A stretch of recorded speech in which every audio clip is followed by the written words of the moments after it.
할렐루야. 행복한 정시 기도 시간이 되었습니다. 자, 우리가 하나님의 자녀요, 세상을 정복하고 다스리라는 하나님의 미션을 받을 뿐만 아니라 상속자로 우리가 부름받았습니다. 우리가 하늘과 땅의 모든 권세를 가진 주님이 우리를 그 상속자라 불렀다는 거예요. 천국은 우리가 마땅히 갈 곳이고, 이 땅에 사는 동안에 이 땅에 마귀의 나라, 사탄의 나라, 세상을 변화시키고 하나님 나라가 임하여야 될 엄청난 우리에게 미션과 권세를 주셨거든요. 그러기 위해서 우리는 절대 기도 제목이 있어야 돼요. 하나님이 늘 기도할 게 있습니다. 세 가지입니다. 오직 예수 그리스도, 오직 하나님의 나라, 오직 성령 충만.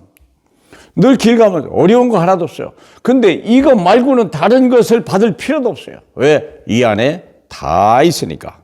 자, 첫 번째 우리가 그리스도의 비밀이 뭐냐 한번 볼까요? 왜 첫 번째 그리스도일까? 골로새서 1장 26절로 28절에 보니까 25절에 내가 교회의 일꾼 된 것은 하나님이 너희를 위하여 내게 주신 직분을 따라 하나님의 말씀을 이루려 하심이라 그랬거든요.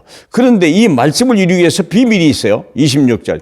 이 비밀은 만세와 만대로부터 감추어졌던 것인데 이제는 그의 성도들에게 나타났고, 저와 여러분에게 지금 하나님이 그들로 하여금 이 비밀의 영광이 이방인 가운데 얼마나 풍성한지를 알게 하려 하심이니라. 이게 전도와 선교죠. 이 비밀은 너희 안에 계신 그리스도니 곧 영광의 소망이니라. 우리가 그를 전파하여 각 사람을 권하고 모든 지혜로 각 사람을 가르침은 각 사람을 그리스도 안에서 완전한 자로 세우려 하심이라 그랬어요. 각 사람을 완전한 자로. 지금 우리는 얼마나 불완전합니까? 얼마나 우리는 참 무능력합니까? 우리는 얼마나 갈팡질팡합니까? 코로나 하나 가지고도 우리는 뭐 쪽을 못 피는 사람, 이런 우리 모습 아닙니까? 그런데 우리가 예수 그리스도를 아는 순간부터 어떻게 변했냐? 하나님의 그리스도의 비밀이 임하는데, 그리스도의 비밀이 바로 선지자권이요, 왕권이요, 제사장권입니다. 자, 왜 예수 그리스도가 모든 문제의 해답이냐? 선지자권. 우리가 하나님을 떠나서, 인생의 불행은 하나님을 떠나서 그런 거 아닙니까? 포도나무 가지에서 바지가 포도나무에 떨어지면 열매를 맺을 수 없는 거예요. 탕자가 아버지를 떠나면 탕자로 밖에 갈 수 없어요. 그렇지 않습니까?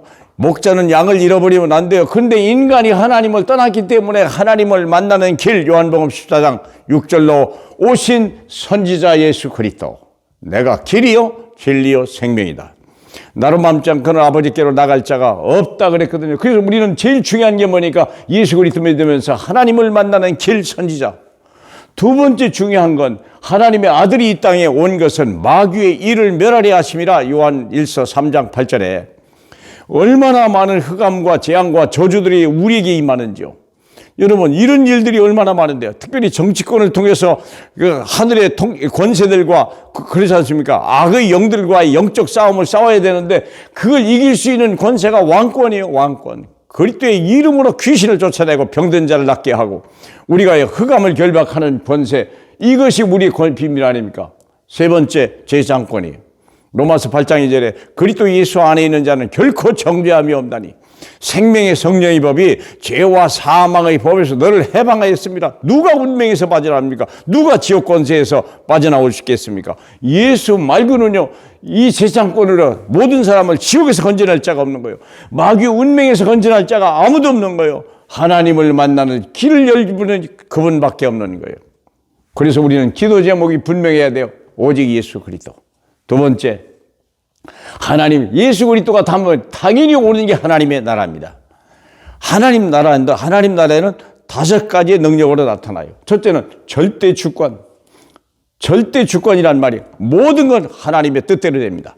하나님이 허락지 아니하면 참새 한 마리도 머리카락 하나 떨어지지 않는다고 그랬어요. 그 주권. 그런데 거기에 하나님이 절대 약속이 있어요. 아브라함에 주셨던 약속이 있고요, 다윗에게 주셨던 약속도 있습니다. 우리가 그 시대마다 모세에게 줬던 약속이 있다니까요. 그 약속을 잡고 가라. 우리는 그 언약이 성취하기 위해서 우리는 부름받았죠. 그래서 하나님의 전 세계의 복음화의 계획이 있는 거예요. 언약을 따라서 모든 민족이 너로 인하여 복을 받으리라. 이 언약, 이 계획을 가지고 이제 능력으로 나가야 되겠죠. 능력이. 오직 성령이 너희가 임하시면 너희가 권능을 받고 땅끝까지로 내 증인이 될 만큼 능력이요. 그러면 이 시대에 목표가 있습니다. 237 나라를 살릴 수 있는 사람이나 또 병든 자를 고치는 사람이나 또 우리의 후대들을요 서밋으로 세울 수 있는 능력이 있거나 우리의 하나님이 받은 달란트 따라 하나님이 받으신 그 현장에서 하나님이 자신 그 능력을 가지고 시대를 살릴 수 있는 우리의 기도 제목이 분명해야 돼요. 그리고 오직 성령 충만, 오직 성령이 임하시면 그 말이 뭡니까? 내가 누굽니까? 구원받은 하나님의 자녀, 우리가 부름받은 하나님의 사람, 하나님의 일꾼. 거기에는요 권세가 있어요. 보좌의 권세. 하나님의 제자들이 가서 두루 다니면서 복음을 증거할 때 하나님이 보좌의 권세를 가지고 그 제자들이 하신 모든 일을 확실히 증언하시니라. 그리고 능력이 나타나는 거예요. 나사렛 예수의 이름으로 명하노니 안전병이를 일어나라 했던 그런 능력들이요. 세상을 변화시키는 세 가지 우리의 오직이 있어요. 오직 하나님 나라, 오직 성령. 그것이 저와 여러분의 잠자다가도 우리가 중얼거리고 외워야 될 귀한 기도 제목입니다. 어려운 게 아닙니다. 아주 쉽습니다. 그러나 이보다 더 큰 기도 제목은 없습니다.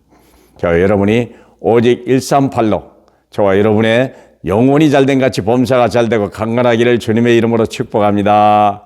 아멘. 우리 주님 감사합니다. 홀로 영광을 받아주시고 오늘 하나님 백성들을 기억하여 주시고 우리의 기도 제목이 더욱 새로워지게 하옵소서. 예수님 이름으로 기도합니다.